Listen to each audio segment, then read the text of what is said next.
So a little while ago, we compared some cross-country tyres to some mud spikes in the absolute slop.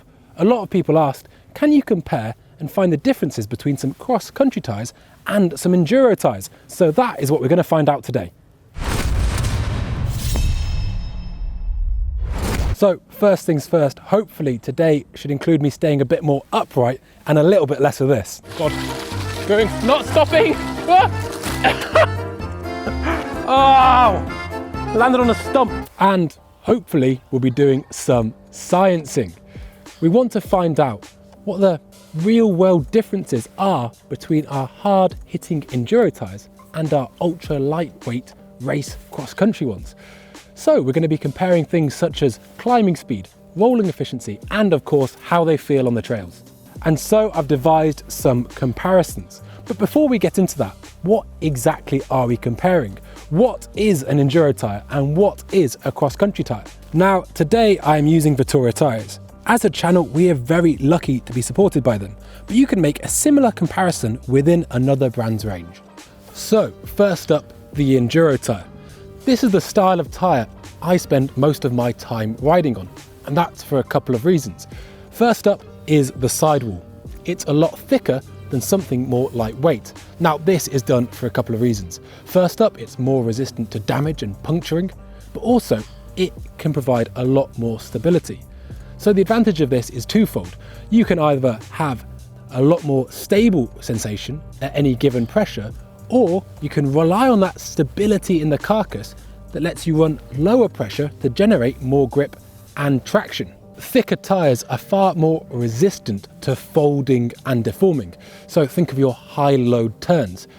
It really becomes apparent there. But also, even in a straight line, when you're putting the bike at pace through the rough stuff and the bike's going under any number of high load compression, well, having a thicker sidewall will definitely help you there. Not only protect your rims, but help smooth out the trail. The tyre I'm using today definitely does have a more aggressive tread than some. These longer knobs will not only aid us in turns, but the place where it will really become apparent is when trying to do lots of braking on steeper, looser terrain. When you're moving through a trail, you're actually weighting and unweighting the bike a lot. The more grip you have, the more stable you'll feel when you're doing that. Now, as you've probably noticed, all of the benefits I've mentioned of running a aggressive tyre such as this have been focused on descending. All that grip tends to increase rolling resistance. All that weight that gives the tyre stability also makes the tyre accelerate slower. Now, a lot of enduro riders or hard hitting aggressive riders quickly make that their peace with that. I myself am happy to winch up to the top of the climb at whatever speed is coming because I want to ride the more steep, natural, aggressive trails coming down. This tyre has got loads of protection. It's rugged and suitable for Enduro World Series stages. I think realistically it's about as an aggressive and heavy tyre as you would ride on your trail bike on an all-day mission. So what about the cross-country tyres?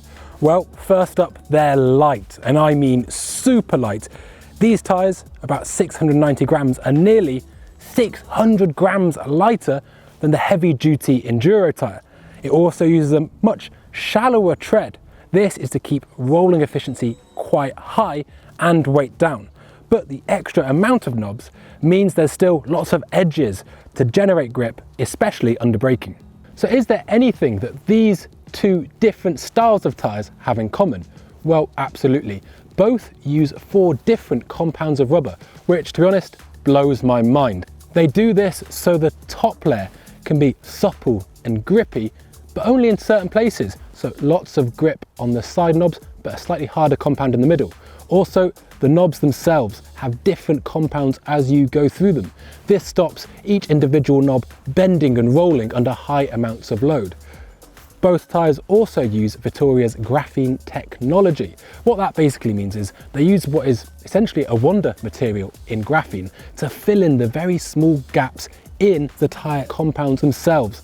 That means they can basically get longer shelf life out of tyres, whilst also making it more resistant to abrasions and slices. Now, I know you're sitting at home thinking, Henry's got his electronic pressure gauge out. He's going to tell us that he's running them at the exact same pressures. And, well, sorry to disappoint you, but I'm not. Now, this is to actually make it fairer, but hear me out. If I ran these tyres at the same pressure that you would a stiffly cased Enduro tyre, well, it's probably going to be really unsupportive, and I'm just going to blow through all the tyres' traction and feel, really. So that's not fair on the cross-country tyre. Similarly, if I ran the Enduro tyre at the high pressures that I would on a thin, lightweight tyre like this, well, that's not fair on the Enduro tyre. Instead, I'm running them both with the PSI that I think you put in to maximise the performance of the tyre. So with the Enduro tyre earlier on, I was running 21 PSI in the front and 23 in the back. And with these, I'm running 26 PSI in the front and 28 PSI in the back. So there are our tyres. Now onto the comparisons. First up is a climb. Relatively short and punchy, probably about 4 or 5 minutes in length. This should hopefully illustrate the difference in rolling efficiency and weight in the two tyres. So let's get into it. To keep things even, I've got a Garmin head unit which is connected to some power meter cranks, and I'm going to try and keep it at the same power output. Now this should mean the only difference is the tyres. I suspect the lighter tyre will do better here, but I'll do my best to keep things absolutely all square to make it as fair as possible. Okay, so I'm going to start from this tree here, and there's a specified point in mind just near the top of the hill. Anyway, yeah, there's not much left to do. Time to start a clock, and away we go.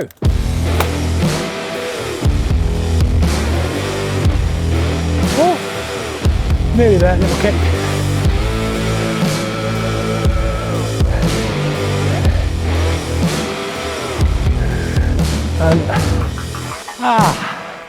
Give me a moment. Oh. So that was 375 watts normalized power, so pretty much bang on what I wanted. And I'm really gonna look forward to repeating that now with the XC tyres. Lucky me. I'm even gonna, it was about half before, all in the name of science, getting the weight the same, which is very important. Whew. So, I'm gonna come to the tree, come to a stop. 3, 2, 1, start. And off I go.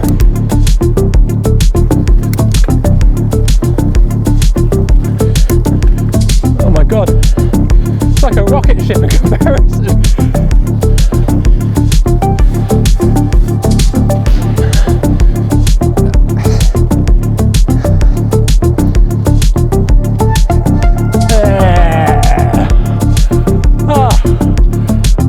Engineer, I can't do this actual power stuff. It felt faster. Just going off my average power there, 374 watts, so 1 watt less, which is negligible, I think. It felt faster. Let's go into this rolling resistance test, back to the Enduro tyres, before actually, yeah, having some fun on the trails. So now for round 2, rolling resistance. So this one may be a bit less scientific, but from this post, I'm in my biggest gear and I'm going to give it one solid rotation, then sit down and simply see how far I roll. For things like wind resistance, however negligible they might be, just for the record, I'm just going to try and sit down in a nice neutral position, obviously keep off the brakes and see what happens. So, one steady pedal back and roll.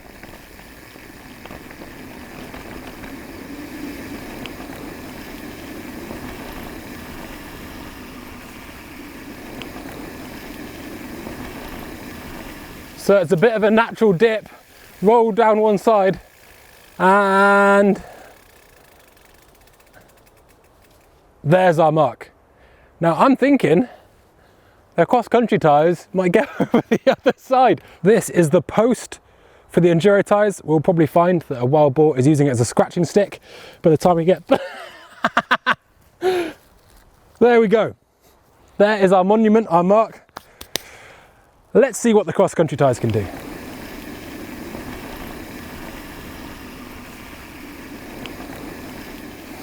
Oh, there's the mark of the Enduro tyres. Oh, I've gone past it. I haven't got that much before I start going downhill again. Oh. Ooh.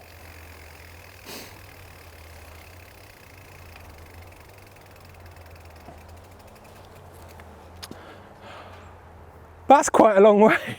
So I kept it the same. From that post, I did in my largest gear from 3 o'clock, back round, sat down, fingers off the brakes, and wait till I come to a complete stop. I reckon that must be about 25 meters. And what you can extrapolate from that is in a big, something like the Cape Epic, where you're riding, you know, huge kilometers per day, some light cross country tires are really going to help you. Super interesting, actually. I didn't think it was going to be that much. That's the hard work done. Now it's time for the fun bit, just good old ride impressions. What are my feelings when I ride the bike, and how much difference does the tyre make?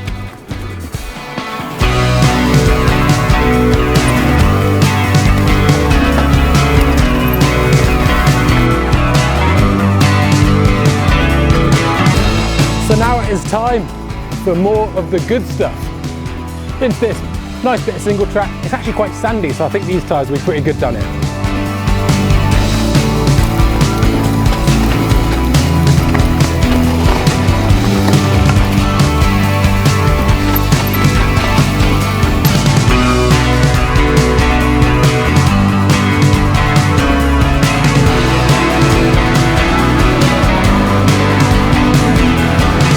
Oh, that was fun. I said after riding just the Enduro tyres, I felt I wasn't thinking about them so much and I was actually getting on with the terrain in question. That was definitely more of an ongoing management, but let's go back to the cafe. Let's have a sit down, take stock, look at the numbers and view the bigger picture. So there we have it. Cross country or Enduro tyres.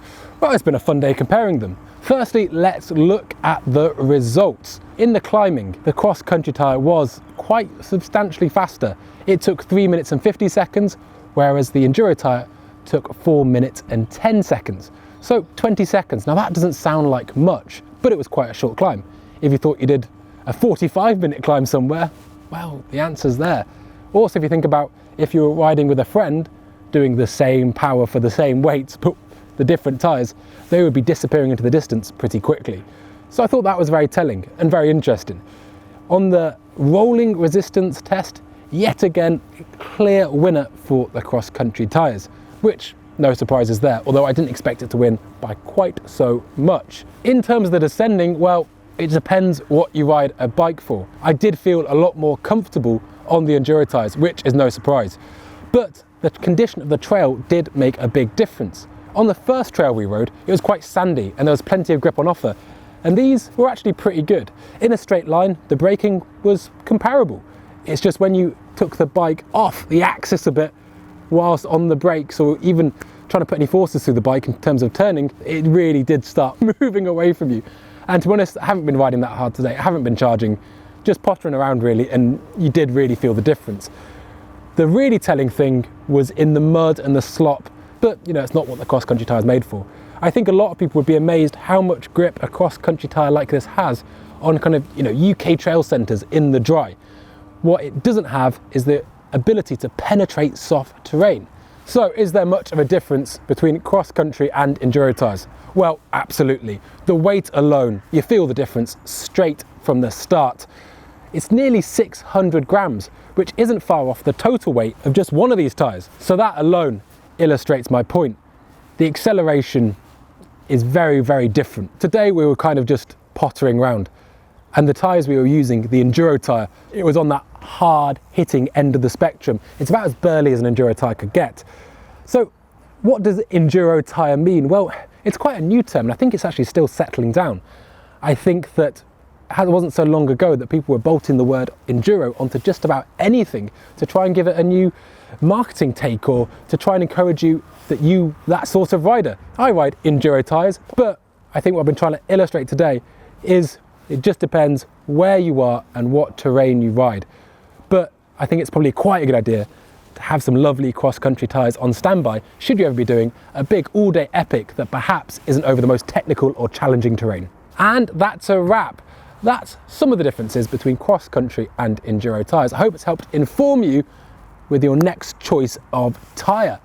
Now guys, if you want to stay with the channel, click over here to see me making a bit of a fool of myself as I fall over in some clay woods on some cross-country tyres. It was good fun to film, and it goes to show that tyre tech is really important. Thank you very much for watching, and we'll see you next time. Don't forget to like and subscribe.